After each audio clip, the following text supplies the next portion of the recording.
దేశం కోసం రక్తాన్ని చిందించిన భగత్, బోస్, అల్లూరికి కూడా దక్కని గౌరవ ప్రతిష్టలు, రంగులు పూసుకుని వ్యాపారం చేసే వారికి ఇచ్చే జనాన్ని చూస్తుంటే థూ జీవితం అని అనిపించడం లేదా మీకు? ఏముంది, వరుసగా 10 హిట్ చిత్రాలలో ఉన్న హీరో మన రాష్ట్ర రాజకీయాలను శాసించవచ్చు. అది మన రాష్ట్ర దేశ దుస్థితి. యువత కళ్ళు తెరవరా? శాతకర్ణి, ఖైదీ 150 ఇవేనా మన తెలుగు గడ్డపై జరుగుతున్న పండుగలు? అసలు పండుగ ముందుంది చూడండి. ఫిబ్రవరిలో తెలుగు గడ్డపై ప్రపంచం చూడబోతోంది. అది నిజమైన పండుగ.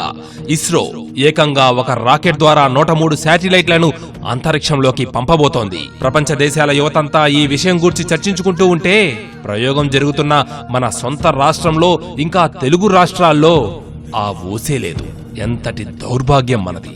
దేశానికి పేరు తెస్తూ దాదాపు 1500 కోట్ల రూపాయల ఆదాయం తెస్తున్న ఇస్రో శాస్త్రజ్ఞుల ఘనతపై మనం సంబరాలు చేసుకోవాలి. యువత ఇటువైపు దృష్టి పెడితే వారి సాంకేతిక పరిజ్ఞానం కూడా పెరుగుతుంది. తల్లిదండ్రులు, అధ్యాపకులు, ఉపాధ్యాయులు దీనిపై ఆసక్తి పెడితే భవిష్యత్తులో మన పిల్లల నుండే అబ్దుల్ కలాంలు ఉద్భవిస్తారు. ఇలాంటి విషయాలు యువతలోకి మరింత వెళ్లాలి. పోస్టర్లు వీటికి తయారు చేయండి, బ్యానర్లు వీటికి కట్టండి. దేశ ప్రయోజనాలు కోరుకునేవారు, నిజమైన దేశభక్తులు ఇటువంటి విషయాన్ని 10గురితో తప్పకుండా పంచుకుంటారు. ఈ విషయాన్ని వింటున్న మీరు 10గురితో ఈ సమాచారాన్ని పంచుకుంటారో లేక మిన్నకుండిపోతారో మీ ఇష్టం. జై భారత్, జై హింద్.